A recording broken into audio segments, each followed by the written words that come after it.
Hare Krishna, everybody. Thank you so much for joining us. I hope you're having a wonderful Friday. So I have the amazing honor of being here with His Grace Mahatma Prabhu. His wife Janava Mata, Janava Devi, is a very dear friend of mine. And for those of you who may not know who Mahatma Prabhu is, he has been spreading Krishna consciousness, sharing Krishna conscious principles with the entire world for many, many years, even going back as far as when I was a 13-year-old girl in a public school. I remember hearing his songs. And I've been recently listening to his live videos and even the structured videos that he puts up on his own Facebook page. You can go and check it out. So without further ado, we're going to hear some really powerful parenting tips and strategies that Mahatma Prabhu has used in his own life with his daughter. So would you like to share a little bit about your parenting journey and how that started and who you are the parent to? Okay, so let me preface this by saying, and it will be a little, perhaps a little across the board a little bit, as I think different thoughts come to mind. One of the first experiences, memorable experiences, was Janmashtami when my daughter was 5 or 6. So she said, "I'm going to Mangalartik with you. I'm going to chant 16 rounds." I said, "Okay, sounds good." And she actually got up, and then I'm going to have to move the camera a little further because the zoom is going a little freaking out. Yeah. So then she was walking around the temple in a latchwa, like wouldn't talk to anybody, and just like an adult chanting, and everybody's coming up to me and says like, "What's with your daughter?" I'm like, "I don't know if this is what she wants to do." And it was always my conviction that that's obviously the best way to inspire people is through them inspiring themselves because they want to do something. And then the natural question is, you're going to ask, well, how did you get her to do that? And I never told her to do that. That's how I got her to do it, by not telling her to do it. And she grew up when I was facilitating japa workshops, and as I was facilitating them, obviously I would talk about it, so she grew up hearing these things. And she grew up seeing me, like I didn't look bored when I was chanting. So she grew up seeing that. And I always knew that was the best way to get her into anything, was to be an example. So that was always there in my consciousness, that kids don't do what you say, they do what you do. I love, first of all, we haven't had any time to prep for this video, and he's just like, let's see what comes out. And I just love that the first memory you have is of japa, because Mahatma Prabhu is known to all of us as the japa man, the one who inspires all of us in our japa, and that you're sharing that your daughter at 5 years old was on her own, inspired to chant. And even more than that, I'm just going to take a few of these tidbits because we just finished a really powerful teachers meeting at TKG Academy. And this is precisely what the theme of the meeting was. How to inspire children to inspire themselves, not to just, they do it because you're telling them to do it. But this point you're making, that actions speak so much louder than words, is really powerful. Recently I heard statistics, maybe you've read this or studied this, that if you have a very disciplinary teacher, as soon as that teacher leaves the classroom, it's chaos. Whereas if you have a teacher that allows students to find their own inspiration, when she leaves, everything continues. Yes. So that they're motivated, that the children themselves are motivated, and it's not that they're only there because, oh my God, teacher's here to tell it. Even mom and dad, right? We only do the right thing when they're looking, and when they're not, we're done. Yeah. So that's because I've always taught that. And I've always seen that in my own life experience, that the best inspiration is an example. I remember I was eating prasadam once with the godbrother, and he's like huge. And he loves prasadam. So that Sunday feast I ate 3 plates of prasadam simply because he ate 3 plates. And I always remember, by association, you get inspired. Yes. So another thing that had a big impact on me, and this goes for daughters, is I think it was a Christian who said, "I always treated my daughter the way I wanted other men to treat her." Oh, wow. So that she would become accustomed to an affectionate, honest, trustworthy way of being treated. And if someone didn't treat her that way, immediately red flags would go up. No, there's something wrong with this person. Oh, wow. That's a beautiful. I have 2 sons, and I can immediately relate it to my sons as well. So how old is your daughter right now? 18. She's 18, so he has been through the gamut as far as like child rearing and past the teenage years, and his daughter, my son's turning 18 in 2 months. And so, yeah, we're on the other side almost of parent. Of course, parenting is a lifetime journey, but that's interesting. You treat your child the way you would like the others. If it's a girl, the way you would like the men in her life to treat her, and if it's a boy, the way you would like the women in his life to treat him. That's excellent advice. Then you have the other situation where if you have a son, the husband has to treat the wife the way he wants the sons to treat their wife. The wife has to treat the husband the way she wants her daughters. Of course, I couldn't control that so much, but what I could control was the relationship. Yes. Because if the kids grow up and they're always seeing their parents at odds with one another and not communicating but fighting, that becomes the imprint. Oh, this is how you resolve a problem. You just yell at one another. So everything we learn in the home, it just becomes normal. And it's like if you go out and they get married and they're used to this dynamic of arguing, and the other one, their spouse doesn't, they're going to expect their spouse to argue, and their spouse is not going to expect them to argue. So I was always very conscious of the environment I'm creating at home becomes the normal, whether it's dysfunctional or functional, because of my own experience of what normal is. And what I always think is strange, why is it strange? Just because it's not what my parents did. It's not what my sister did. It's not what we did as a family. So I think it's strange. Doesn't mean it is strange. Doesn't mean it's wrong. It's just I wasn't used to it. These are really, really amazing tips, Mahatma Prabhu. You're saying you're not an expert, but as a mom myself, I'm immediately relating to it. A few years ago, I had gone on a trip, and I came home, and as soon as I had walked in the door, I didn't have my boys there to greet me. And my husband was out in some, I don't know, appointment or something, and I was so fried. I've been gone for 2 days, and I've come home, and you're not even here to greet me. And I got so disturbed and so upset, and then I realized, wait a minute, every time my husband goes on a trip, when he comes home, do I make sure I'm there to greet him? Or when my father goes on a trip and he comes back, am I at the door to greet him? What am I showing by my actions? So I stopped myself and I decided I'm going to try and make it that every time they come, that it's like a welcome, even if I'm not home, that I've cooked something nice, and immediately it started changing. And I'm happy to say the last time I went on a trip, the family was there. But it's so important, the few things that you're saying, that the family norms, what we're establishing in our family through our actions, is something that the kids will get used to. So then they will seek that out in their future spouses, in their future families, establish those as norms in their families. I love that. The other thing that I was always very conscious of is that I felt how I treat her is how she's going to treat other people. You felt how you treat her. Okay, so this is the third part to this now. How you treat her is how she will treat others. And you see That's taking it a step further. That's really like creating a leader right there, you know, like actually realizing that that person will then create this dynamic with the rest of the people they come in contact with. Amazing. I think that was probably what I was most conscious of in raising her. That whatever I did, I was always conscious that this is the way I want you to do it, but I would never say that. I would just do it. So if there was a situation where I could be upset, I wouldn't be upset, or she would see it was difficult, but I would be tolerant, and I would never get upset with her. I'd always be kind and understanding, and if she did something wrong or lost something, I would never get angry and just say, what are we going to do now? Because I wanted to teach her that that's how you are going to learn to deal with these situations. So it seems like you're very much focusing, Mahatma Prabhu, on actions. Yes. On that the actions are so much important than what we say, and all the subtleties of, which is interesting because you were raised in America.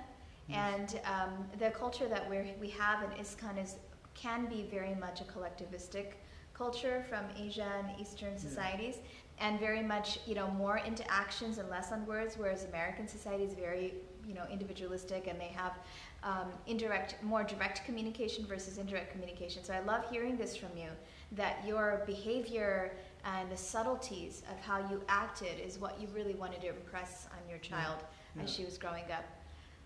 And create an environment, this is very important, create an environment where you're not always getting upset with what they do, because if you create that environment, they're never going to open up when they have a problem because they're afraid they're going to get hurt by you. Creating an environment where it's safe. So powerful again. Safe, so that they're comfortable, so they're not scared, not living in fear that I'm going to get in trouble. Yeah. So if you're always chastising them, then if they do something wrong, they definitely don't want you to know because they don't want to get chastised. Whereas if you're always understanding, then if there's a problem, they're going to be they'll be more able. Whether they do it or not, that depends on the individual, but at least they'll be more able or feel more safe to come and say, this is what happened. Yeah. And they're not going to get scolded for it, they're not going to get criticized. That their parents will understand. Yeah. So I think that's super important. And even if you study leadership, this is what they talk about in leadership. Create a safe environment for your employees if they have problems to discuss it with you. Otherwise, they won't discuss it because they fear they'll get fired. And it festers and it gets bigger, and then by the time they come to you, it's a massive problem. Beautiful, like really powerful thoughts here. Create an environment that's safe. Sometimes we think in parenting that the good parents are the ones who just like lay it down, just like no hesitation, tell them where it's at. No, that's not okay. And the stronger you are in saying that, the quicker you are to nip that negative activity in the bud. It's like it makes you a stronger parent, especially those of us who may come from different cultures. It's like, like, oh my God, that's not okay. And everybody looks at you and almost like you hear applause in your head because you nipped that behavior in the bud. But actually the opposite is true. What Mahatma Prabhu is reminding us here of is be understanding, trust in the genuine goodness of your child, and be understanding when they make mistakes so that they are comfortable when the big issues happen to come to you and talk to you and not living in fear of, oh my God, I'm going to get in so much trouble, I better hide this. Also, regarding trust, if you trust your children, they'll tend to make better decisions than if you're always trying to control them. If you trust your children, so powerful. We just had an hour-and-a-half talk on this in the school. Trust the students. If we trust the students and we trust our children, they will end up making better decisions. I heard one father tell his child, I don't know if it was a boy or a girl, he said, they made a mistake, they talked about it, and he said, I trust that you will never do this. Or it was a situation where a lot of his friends were making a mistake. Maybe it was about drugs, and he said, I know you're too smart to get into this. Yeah. So it's like you've created this environment where subconsciously they can't make mistakes, or that they don't want to, because there's so much trust that in the goodness of who they are that it empowers them. They wouldn't even imagine because they don't want to disappoint their mom and dad, and it's who they are. It becomes, that trust becomes a part of their nature. Yeah. That trust, wonderful. So then what you were talking about the controlling parent, and that's why when kids reach like 16, 17, they're saying, I can't wait to get out of here and go to college somewhere else. So I always thought, I don't want to give my daughter any reason to want to leave home. There should be no cultural blockage or anything my wife and I do that would make her, when she's 18, say, I'm out of here. But rather, she feels comfortable that she can be herself, she can be independent, and be here. At the same time, obviously we have, rules, but as we're saying, she's mature enough to understand. And I've seen her, I think she really thrives in that environment, and she really grows in that environment. Yeah, and it's interesting, that you said that control, when you have too much control, then kids are just like ready to they can't be themselves. They feel conflicted, they feel stuck, and they just want out, and they want to experience their own identity, their own life, and they leave. Yeah. Nice point on raising older children and how to maintain harmony and build tight relationships with your children. So what has your journey been in ISKCON so far? We have a Mataji here who is saying, Hare Krishna Guru Maharaj from Kama Gayatri Devidasi. And if there are any questions that you have, please do put in your questions here. I know many of you may have children, and even if you didn't get a chance to watch this live, go ahead and comment your questions and we can address them, you know, in future videos, or Mahatma Prabhu can address them. Kama Gayatri's here, so I advised her sometime that sometimes you have to let your kids, you know, they want to be so independent, but they're really not ready, but they're forcing it, and say, okay, go and crash. Crash, burn, and hit the bottom, and then, you know, see what happens. And if you fail, it's your mistake, take responsibility, because sometimes there's nothing we can say or do that's going to dissuade them. They have to hit the wall and realize. They have to experience it. Yeah, they realize now, yeah, what you said all along was true. I wasn't mature enough to. And that actually happens at every age. We just had this discussion again of bringing it back because we just had a really powerful meeting with the teachers, and Mother Kalindi was talking about how you have to allow the children to make the mistakes and not always rush in to correct them. And if you start doing that at age 2 and age 4 and age 8, then they start building their own sense of independence and what is right and wrong. She was giving a simple example of a child at a sink and how her son was washing the pots, and he had the pan too high, and she knew that if he tipped it, he would get water all over. And she was like ready to rush in and stop the tipping of the pan. Wait, put it down, put it lower. But she just held off, and sure enough, he tipped it. The water went everywhere. But he himself decided to go get a towel, clean it up. He cleaned himself up, and then cleaned the area up, and then continued to clean the dishes with it lower. And an example of that in our older class with Mother Sita in the sciences, science and math, she actually has the children mark out with their planners, identify what lesson's going to be when and when the tests are going to be. And so they themselves say, oh, we have to add more homework tonight. And they keep giving themselves more homework to meet their goals. But we were all laughing about how it's completely changed. Giving the children the responsibility, trusting them to take that responsibility. And if you do that at a younger age, when you get to the 15s and 16s and older, they're so comfortable with knowing where to push their boundaries and where to push their limits, because they've already experienced kind of effects of failure and effects of making the wrong choices that subtly they themselves will avoid it, not because someone from the external is saying to. Well, it's a wonderful example. Well, let's look at Prabhupada. So Yes. he has a bunch of teenagers, and these teenagers are going to spread Krishna consciousness all over the world. Wow, I never thought about it like that, huh? Yeah. It was teenage. Amazing. Primarily. They were teenagers. That's like, wow. I was 19. I was a temple president at 19. You were 19? Oh, wow. So I need to tell my boy this. He's hitting me. So, Put the pressure so on. I think Rukmini, she became devotee when she was 17. I think Vaisheshika Prabhu also 17. Sometimes you have these stories of devotees, kids become devotees, they're still in high school. Yes. I think Jaini Tai and Alachali was like 14. Oh, wow. Godbrother Mai Govinda Datta, he started coming at 14. Oh, wow. So now Prabhupada, there were a few 20, 21-year-olds when I joined. But really 21 young. was like, 22 was like top. Old, wow. Were you a teenager when you joined Krishna Consciousness? Please do comment and let us know. So, so Prabhupada's saying, okay, this is what you do, and not micromanage at all. And obviously he knew we would make mistakes. But people always ask us, well, how did you do what you did? I said, well, Prabhupada didn't micromanage. He just said, go do it.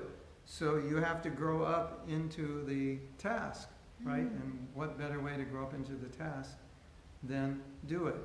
And if your parents are helicoptering you and tying you up, you either will stay in the nest or you'll break the nest and you won't want to come back, but you won't grow until you have the freedom. So let's at least acknowledge how Prabhupada did it. Very detached and Wonderful. very willing for us, very allowing for us to make mistakes. But look what we did. Yeah, that's a wonderful example amazing of Srila things. Prabhupada empowering the Yeah. teenagers, really. So nice to see you, Mohini. Hare Krishna. Speaking of teenagers, whatever bright and shining gems of our movement. And so what has been, Mahatma Prabhu, your like physical locations? I know with your daughter you were in America and then you moved to India with her for a few years. What were the changes that you experienced there, and what would you recommend for parents who are raising their kids in Krishna consciousness today? My wife's strategy was to bring her to India as early as possible, at an age where she could absorb it. I think the first time we brought her was maybe the age of 5, and she went to Vrindavan, and she said, first thing she said is, I love this place. It's like, okay, that's good. And then I think we brought her maybe back next time at 7, and then we brought her at 9, and she wanted to see the girls' Gurukula in Mayapur, and she went there, and she said, and we were on a walk. A few days later she said, all those girls are just like me. Can I go to that school? Oh. And I wanted to live in Mayapur anyway, so I said, yeah, well, let's ask your mother and see. So my wife was a little caught off guard. She was 50-50 on it. But it's a big change, so, for the family. And my wife likes India, but she had just made a documentary film, and she was just starting to show it in America, so to move to India was just bad timing. It was kind of fizzle out. Yeah. But anyway, she did it, and so we were there maybe like 9 months a year from the age of 10 to 16, I think. The school closed down when she was 15 or 16. Oh wow, you were there for a long time. Yeah. 5 or 6 years. So what we saw with her growing up was, we go back to Alachua, for the summer, and we saw the difference of her growing up in India and her friends growing up in Alachua. The cultural differences, not so much necessarily the levels of Krishna consciousness or their knowledge of Shastra and so forth, but the culture. Okay. So I just wanted to share this because it's so funny. Yes. In that school, because it's a traditional Gurukula, the girls do everything. They cook, they clean, they serve the teachers, and so forth. That's the tradition, right? So one time, I'm sitting with my daughter, and there's some other kids. This was in America, and we're waiting for the adults to come, and the kids start eating. My daughter turns to me and said, they're not supposed to do that. They should wait till the adults. And then when they finish eating, they won't get up because you're supposed to wait till the adults finish eating. Oh, wow. So this is what she was doing. Not because I taught her that. Because the culture, yeah. I don't think I could have taught her that in America, culture. right? Yeah. So then, Interesting. she would travel with us a lot, and so then we would be invited to lunch. And so they would tell her, sit down, and she said, no, I want to serve. She's a guest. And they said, you can't serve, you're the guest. She said, no, you're the adult, I should serve you. So they would force her to sit down. Aww. So she would sit down, but after she would eat, she'd collect all the plates and wash them, collect all the pots and wash them, because that's what she learned in school. The traditional Gurukul experience, amazing. That culture, it's like the culture all of us Indian girls got growing up. But that's very sweet, huh? What a sweet experience to see that in your daughter. Yeah. Yeah. And so at home, because that was the culture, anytime we would ask her to do something, she would never say, I'll do it later, or no. She would just say, okay, because that's what she was doing all day in school, was serving the elders. So it definitely got in there. We came back to America, she went to university, and obviously some deprogramming is there. Naturally. And she's 16, independent. Yeah. But still, when she goes back there, it's like she never left. Back into blends the back culture. in. So that was something we felt that would be very good for her. And so when you said, she's 18 and we've gone through all that, we actually didn't go through all of that, because in Mayapur, there isn't all of that. They were trained in chastity. Yeah, they never associated with boys. It wasn't part of their conditioning. There was a boys' school. They never associated with girls. It was normal. Yeah. So it was never a struggle for her because she had that culture, and she never, she became a teenager and hormonally different, but a lot of what we would expect And probably Didn't because she happen. was in an ashram, right? The girls' Gurukul there is not a day Well, school, it's an ashram? It was a day school, but it Oh, was a day school. 13 hours a But day. they're so busy and they're just so engaged, so connected and engaged in service. And so all that, that was my experience. Even though I was in a day school in Mother Ramla's Gurukul, we didn't, all of us didn't go through our crazy hormonal teenagers because we were just so engaged and so busy and happily engaged and connected in service to each other and to the temple. So you can create that same environment. You know, it's really nice to hear Mahatma Prabhu though and Mother Janava, though they had like clearly some massive commitments, responsibilities, careers, projects here in America. They took the time at that age to, or at any age, to really prioritize their child's education. And so we did the same. We've come here to Dallas. Many parents have moved here to where there's a school, near a school, to really prioritize your child's education and know that you've got 15 years, you've got 18 years to set this human being up for the rest of their life. And it's so important to place them in an association environment where they can really thrive. So are there any other questions? Let me just check real quick. If we have any, I think they would have shown up there though. So. I didn't notice. Oh, let's say something else that's interesting. Yes, go ahead. That there was a meeting of second generation, I think one of the first big meetings of second generation a while ago. I don't know, it must have been 20, 25 years ago.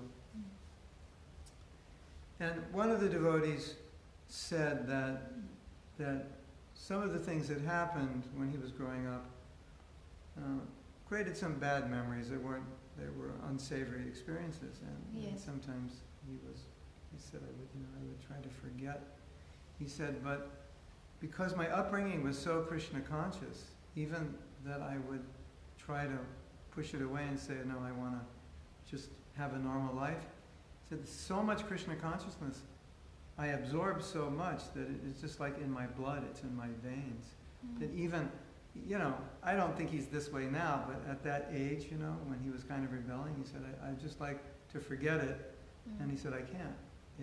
It's in there deeply. So I think it's important just to remind parents that no matter what your kids externally seem to be doing, whatever you gave them, it's there. It may not be on the surface at this point, but because you gave it to them, it's definitely there, and then it will come out more and more as they mature, and they'll appreciate it more and more. I think that's such a valuable point that you're making, Mahatma Prabhu, and so that leads to a question of mine. So what I'm hearing from you is that Krishna consciousness, because it's been part of their livelihood and their lifestyle throughout their childhood, and they've been watching and seeing, and part of it that it's internally established. So what, in your opinion or in your experience, are symptoms of someone who's Krishna conscious or a child that's Krishna conscious? Because a lot of times we think as a society that the externals are the benchmarks. Oh, my kid is singing kirtan in front of, a temple room full of devotees, or he's at the temple every morning for Guru Puja and giving Chanamrita or wearing tilak. What would you say for a parent today that they can see, or signs that they can actually see my child is Krishna conscious? What are those symptoms? Well, I think something that we need to mention is that but many second generation devotees have told me I had to make a decision at some point in my life to be a devotee. Even though I was born a devotee, that decision had to be internalized. So the internalization is extremely important. The other thing that we're seeing, even though my daughter grew up in Mayapur and got so much education, in general we're seeing a lot of the second generation don't know that much as the brahmacharis after 3 years in ISKCON. They seem to know more about the basics of the philosophy than many people who are growing up. Yeah. So I think that's something that parents need to be aware of, that even though your kids are going to school and this and that, there's certain things that you have to make sure they're learning. Another observation, this was amazing. My daughter, I guess it was around 11, they would do Bhakti Shastri there in their own way. So she must have been like 11, and they were studying Nectar Devotion, maybe 12. And so this was really the first time she was exposed to it. And so I used to pick her up on our motor scooter, and then we'd drive back. It was like 10 minutes, so obviously we talked. And when she was reading Nectar Devotion, her whole mind completely changed into this very philosophical mind because it was being fed to her. Yeah. So I think that's important also, that they study the philosophy, they learn it, and they're able to talk about it and think about it, and as we do in Bhagavatam classes. Yes. That's a very healthy sign, that they're able to think in Krishna conscious ways, because one of the problems with the second generation, which they admit, and we see it also as parents, is they kind of think, I'm a devotee, you know, so I'm always a devotee, and whether... Regardless of my thought processes, or my actions, or my behavior, or my standards. It's like I don't have to. So, but that's not, externally and to some level it's true, but you know, if you say that for the rest of your life, then, you know, the new people, Americans joining, are going to surpass you, even though you had a head start. I think that's so powerful. I'm going to just reiterate that studying the scriptures. So here at the school, you know, even the young ones, we study Sastra, not just like rote memorization, but discussion, relevance, how does it relate to me? How can I relate to these personalities who are going through this endeavor? Yes. And even at home, I realized for our family that just studying it in the school makes it a little separate. So we've picked up with my husband, picking up reading a verse, a set of verses a day in the Bhagavatam, and it's been just so enjoyable. We connect it to real life. It's not a Bhagavatam class, it's just open discussion where we read together, and it's so true that kids develop a philosophical, so a lot of us as parents think that Krishna consciousness is, oh, my child wants to go to kirtan and put tilak on, and you know, the externals become really important. But actually Mahatma Prabhu is saying, and it's so true, knowledge and philosophy and understanding, being able to differentiate between right and wrong and having transcendental knowledge. And his daughter experienced that through Nectar Devotion. You can pick up any book, Krishna book. My mother-in-law would climb all the kids in bed every night and read Krishna book, and it's filled with philosophy, and discuss it. Your kids will love discussing it. Ask them, what would you do in this circumstance? Simple discussions related to them. And it's a really powerful tool to getting your child to relate and as an identify with being a devotee. And also, a lot of them, because they haven't read our books, they don't know everything that's in it. So it's like they're limited. It's like their limited knowledge, right? What they don't discuss. know, like, you know, they don't have those Achincha Beta Beta Tattva or Shrama Eva Hi Kevalam, you know, like our generation, because we went to Gurukul, we went to Bhagavatam class every morning as part of Gurukul, now it's lost. And so a new devotee, I love that you said that a new devotee can come and know more Krishna consciousness than them, whereas our kids are like, you know, born devotees and they still may not have all the knowledge. So you don't want to have your FOMOs, fear of missing out. You don't want your kids to feel that in Krishna consciousness, so study the scriptures with them. And don't study the scriptures in a rote, random, like really annoying way. I remember last time you came, you gave us the talk of how not to chant. And I was guilty of this. I sit in the corner and I'm like, Hare Krishna, all focused. And you were like, if you look like you're struggling and like pained when you're chanting, your kids will not want to chant. So make study of the Sastra an enjoyable experience. Yeah, and also talking. I always, like, my daughter and I would always have these kinds of philosophical talks and so forth. And now in Alachua, she attends a weekly Gita or Bhagavatam class or some. Oh, I think maybe Manu or something. It's a Prabhu. He's been doing that for years, So she comes back and she's like asking me questions about Shastra and discussing it. So that's very important because she got exposure, but not, I don't think she got enough. Not as much as I got in the first couple of years of being a devotee. And then, you know, being in university, having to read all these other books, all her time was spent reading other books. And then after she got out, she finished 2 years, she took a vacation. She was like, I don't want to read books. That's all she was doing, was reading. Yeah, for sure. So your daughter's 18 and she has finished 2 years of university. It's another one of our success stories in ISKCON, where our children, our Hare Krishna children, are ahead of the curve. My son also is in his 3rd year now. So it's not like raising your Krishna consciousness. And he went to Mayapur, which is like, you know, a totally remote location in India. And his daughter was doing her high school in Mayapur at an ashram, came back, didn't fall behind, totally was comfortable to settle into university in Florida, and now is in her, that means she's gotten her associate's degree and onto her bachelor's. She came out of Mayapur and went to the university and got all A's. Yeah. Which proves that If you're smart and apply yourself, you'll do well. Yes. It's not that just because I went to this school or that school, it's irrelevant. And you know, they'd often ask, how are these boys prepared for the world who've been in this group? And they would always say, they're more prepared because they're more sense controlled. They know how to, they've been taking care of themselves since they're kids. They wash their clothes, they cook, they're growing their own vegetables, they're cleaning, they're doing everything. So they're more prepared, and they're studying all kinds of sciences, astrology, Vedic math, this and that. Yeah. So, you know,